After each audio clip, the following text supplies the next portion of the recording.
తిరుపతి జిల్లా గూడూరు పట్టణంలో గూడూరు ఎమ్మెల్యే పాసెం సునీల్ కుమార్ ముఖ్యమంత్రి సహాయ నిధి ద్వారా 14,77,000 రూపాయలు సీఎంఆర్ఎఫ్ చెక్కులను నియోజకవర్గ పరిధిలోని 8 మందికి అందించారు. ఈ సందర్భంగా ఎమ్మెల్యే మాట్లాడుతూ గత ప్రభుత్వ హయాంలో ముఖ్యమంత్రి సహాయ నిధిని నిర్వీర్యం చేశారు. ఎవరికి అందించిన దాఖలాలు లేవన్నారు. గతంలో చంద్రబాబు నాయుడు ఆధ్వర్యంలో నియోజకవర్గంలో నేను శాసనసభ్యులుగా ఉన్నప్పుడు 9 కోట్లకు పైగా ముఖ్యమంత్రి సహాయ నిధి సీఎంఆర్ఎఫ్ చెక్కులను అందించానని తెలిపారు. ఇప్పుడు చంద్రబాబు నాయుడు అధికారంలోకి వచ్చిన 6 నెలల్లో 32 మందికి 42,52,000 రూపాయలు అందించామన్నారు.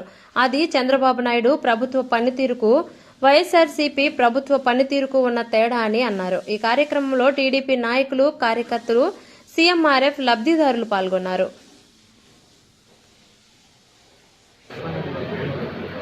గుత్తా వినయ్ కుమార్ గారు నాయుడుపాలెం ఎమ్మెల్యే గారు 67,440. బొమ్మిడి చంద్రయ్య గారు తిరువెన్నెల 50,440 రూపాయలు. బొమ్మిడి శ్రీనివాస్ గారు ఫ్రెండ్స్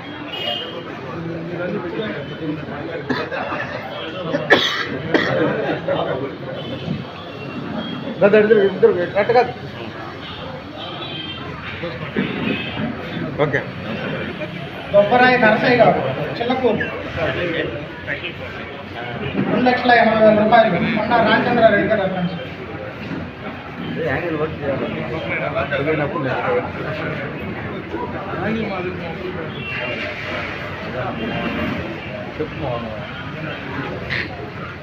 మా ఇస్తారమ్మా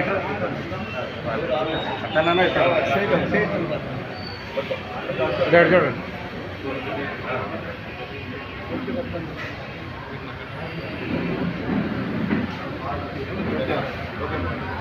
అంగజాల వంశీ గారు కొత్తవారపాటు 86,900 రూపాయలు. అన్న మున్సిపల్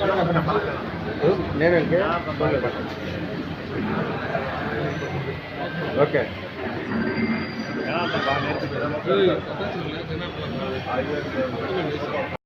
ఇక్కడ ఎమ్మెల్యే క్యాంప్ ఆఫీస్లో ఏపీ ఎన్జిఓస్ అసోసియేషన్ వారి క్యాలెండర్ని ఇక్కడ ఉద్యోగం చేయడం అయింది. అట్లాగే ఇక్కడే ఎన్టీవీ సంబంధించిన క్యాలెండర్ కూడా ఉద్యోగం చేయడం జరిగింది. అట్లాగే అఖిల గాండ్ల తెలుగుల సంక్షేమ సంఘం సంబంధించినటువంటి మా యారం మంజులమ్మ గారు ఎక్స్ చైర్మన్ గారు ఇక్కడికి వచ్చి ఆ క్యాలెండర్ ఓపెన్ చేయమంటే మా పార్టీ నాయకులందరూ కూడా ఓపెన్ చేయడం జరిగింది. అట్లాగే ఈరోజు ముఖ్యమంత్రి సహాయ నిధి కింద దాదాపు 8,77,000 రూపాయలు 14,77,000 రూపాయలు సీఎం సహాయ నిధికి అందరూ కూడా ఇవ్వడం జరిగింది. అట్లాగే ముఖ్యంగా చింతవరంలో గోపాల్ అనేటువంటి వ్యక్తిని ఆ రోజు మీకు తెలుసు, అది మరీ బాగా గాయపరిచి సాగుపడుతున్న దాకా పోయించారు. ఆయనకు కూడా 5,70,000 రూపాయలు కూడా ముఖ్యమంత్రి నారా చంద్రబాబు నాయుడు గారు శాంక్షన్ చేసి ఇవ్వడం జరిగింది. అట్లాగే నా కాన్స్టిట్యున్సీలో ఎవరన్నా సరే పేదవాళ్ళు పార్టీలకు అతీతంగా ఎవరు సీఎం సహాయ నిధిని అడిగినా ఇచ్చేదానికి మేమంటే నేను కాదు, చంద్రబాబు నాయుడు గారు సిద్ధంగా ఉన్నాడని చెప్పి మేము తెలియజేస్తున్నాం. ఈరోజు ఎన్డీఏ గవర్నమెంట్ చంద్రబాబు నాయుడు గారు, పవన్ కళ్యాణ్ గారు, మోడీ గారి నాయకత్వంలో బ్రహ్మాండంగా ఈరోజు అభివృద్ధి కార్యక్రమాలు జరుగుతూనే ఉన్నాయి.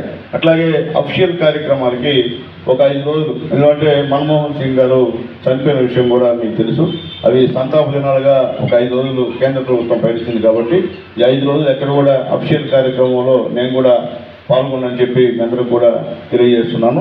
ఎందుకంటే ఆయన పైనటువంటి గౌరవం, ఒక మంచి మనిషిని మనం ఈరోజు కోల్పోయాం. కాబట్టి ఆయన ఆత్మ శాంతి చేకూరాలని చెప్పి మనస్ఫూర్తిగా కోరుకుంటున్నా. అలాగే ఇప్పుడే అగ్రికల్చర్ డిపార్ట్మెంట్ అందరూ కూడా పిలిచాం. యాక్చువల్గా ఈ కాన్స్టిట్యున్సీలో రైతులు ఎంత పంట వేస్తున్నారు, అలాగే ఎన్ని ఎకరాల పంట వేస్తున్నారు, దానికి సంబంధించినటువంటి ఎరువులు ఏ విధంగా సరఫరా అవుతున్నాయి, ఎరువులు సరిపోలేదా, ఏదన్నా ఇబ్బందిగా ఉందా, అది కూడా చెప్తే వాళ్ళ జేడీ గారితో కూడా మాట్లాడి ఈరోజు రైతుల సమస్యలు పరిశీలించేందుకు వాళ్ళతో రివ్యూ మీటింగ్ కూడా పెట్టాలని చెప్పి మీ అందరికీ తెలియజేస్తున్నా. మీరు కూడా గ్రౌండ్ లెవెల్లో రైతులు ఎదుర్కొన్నటువంటి సమస్యలని ఖచ్చితంగా మా దృష్టికి తీసుకొస్తే మేము ఖచ్చితంగా కలెక్టర్ గారి దృష్టికి, అలాగే అవసరమైతే సీఎం గారి దృష్టికి, పవన్ కళ్యాణ్ గారి దృష్టికి తీసుకెళ్తామని చెప్పి మీ అందరినీ కోరుకుంటూ, ఆ నియోజకవర్గంలో ఇప్పటికీ నేను గెలిచినట్టు 6 నెలల్లో 3 సార్లు ఈ యొక్క సీఎం రిలీఫ్ ఫండ్ తీసుకొచ్చి పంచడం జరిగింది. అలాగే ఇంకా కూడా ప్రతి నెలకు ఒకసారి ఈ సీఎం రిలీఫ్ ఫండ్ తీసుకొచ్చి అందరికి కూడా పేదవాళ్ళకి చంద్రబాబు నాయుడు గారు ఇచ్చిన పేమట పంచుతున్నాను. కాబట్టి మా నాయకులందరికీ రిక్వెస్ట్ చేస్తున్నాను, ఎవరైతే పేదవాళ్ళు మీ యొక్క వార్డుల్లో ఉన్నారో వాళ్ళందరూ కూడా ఇబ్బందులు ఉంటే ఖచ్చితంగా మేము దృష్టి తీసుకురామని చెప్పి నేను తెలియజేస్తున్నాను. అలాగే సీఎం రిలీఫ్ ఫండ్ తీసుకున్న వాళ్ళందరూ కూడా రిక్వెస్ట్ చేస్తున్నాను. కొన్నిసారి నేను శాసనసభ్యుడిగా ఉన్నప్పుడు చాలామందికి సీఎం రిలీఫ్ ఫండ్ ఇచ్చినప్పుడు ఆడేమైందంటే ఏ లీడర్ చెప్తే నేను ఇచ్చాను కదా నీకు సీఎం రిలీఫ్ ఫండ్, నేను ఇచ్చా అంటే వాళ్ళు ఇచ్చాయని చెప్పుకున్నారు. అది తప్పు. మనకి ఇచ్చింది నారా చంద్రబాబు నాయుడు గారు, ఆయన లేకపోతే సీఎం రిలీఫ్ ఫండ్ రావు. అట్లాగే మీరు ఆ బాధితులు కూడా మీరు చెప్పాల్సిన బాధ్యత, ఇది చంద్రబాబు నాయుడు గారు ఇచ్చారని చెప్పాల్సిన అవసరం. అట్లాగకుండా మేము ఇచ్చామంటే కుదిరే పని కాదు, అది మంచి పద్ధతి కూడా కాదు.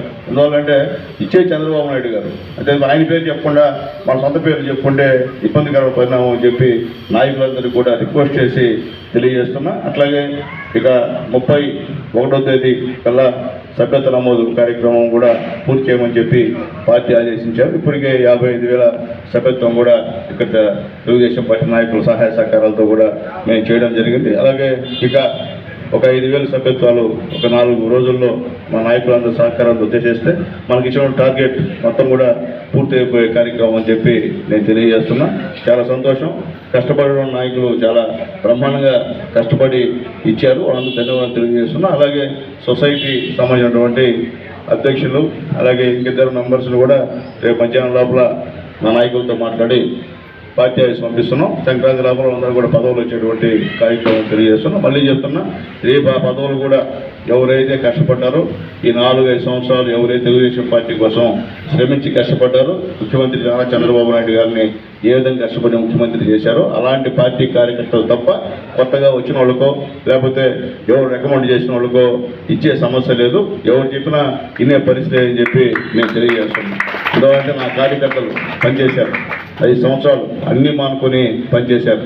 అలాంటి వాళ్ళకి ఖచ్చితంగా ప్రాధాన్యత ఇస్తామని చెప్పి తెలియజేస్తున్నాను. అలాగే రేపు దేవాలయాల కమిటీలో కూడా ఖచ్చితంగా కష్టపడ్డ వాళ్ళకే ఇస్తామని చెప్పి నేను తెలియజేస్తున్నా. అట్లాగే దీంట్లో రిజర్వేషన్ అంటే భారతీయ జనతా పార్టీకి అలాగే జనసేన నాయకులు కూడా ఖచ్చితంగా దీంట్లో మా పార్టీ చెప్పినట్టు రిజర్వేషన్ కూడా ఇవ్వాల్సినటువంటి బాధ్యత నా పైన ఉంది. కాబట్టి నాయకులను అర్థం చేసుకోమని చెప్పి తెలియజేస్తున్నా. ఎందుకంటే సొసైటీలో ఒక 3-man కమిటీ అంటే తక్కువ, అంటే సాగిన సంఖ్య ఎలక్షన్లు అయితే చాలా వరకు ఇబ్బంది లేకుండా చేసే ఎవరిని కూడా, కానీ దీంట్లో కూడా మనం బీజేపీ వారిని అలాగే జనసేన వారిని కూడా సంతృప్తి పడవలసినటువంటి అవసరం మా నాయకులందరి మీద ఉందని చెప్పి తెలియజేస్తూ ఖచ్చితంగా వాళ్ళకు కూడా దీనిలో అవకాశాలు ఇవ్వాలని చెప్పి మీరందరినీ కోరుకుంటున్నా. దీంట్లో ఖచ్చితంగా కొన్ని దగ్గర మనం తగ్గాల్సి వస్తుంది, కాబట్టి మనం తగ్గాల్సిన అవసరం కూడా ఉందని చెప్పి నాయకులందరూ కూడా తెలియజేస్తూ రేపు మధ్యాహ్నం లోపల ఈ యొక్క పేర్లన్నీ కూడా మేము పంపించేస్తాం. అలాగే ఆ పేర్ల పైన పార్టీ ఎంక్వైరీ పెట్టి వాళ్ళ విధంగా పార్టీలో 5 సంవత్సరాల నుంచి కష్టపడుతున్నారు, ఎప్పటి నుంచి ఉన్నారు అనేది కూడా అక్కడ విచారించి వాళ్ళు ఫైనలైజ్ చేస్తారు. మేము ఫైనలైజ్ కాదు, మేము జాబితాను పంపిస్తాం.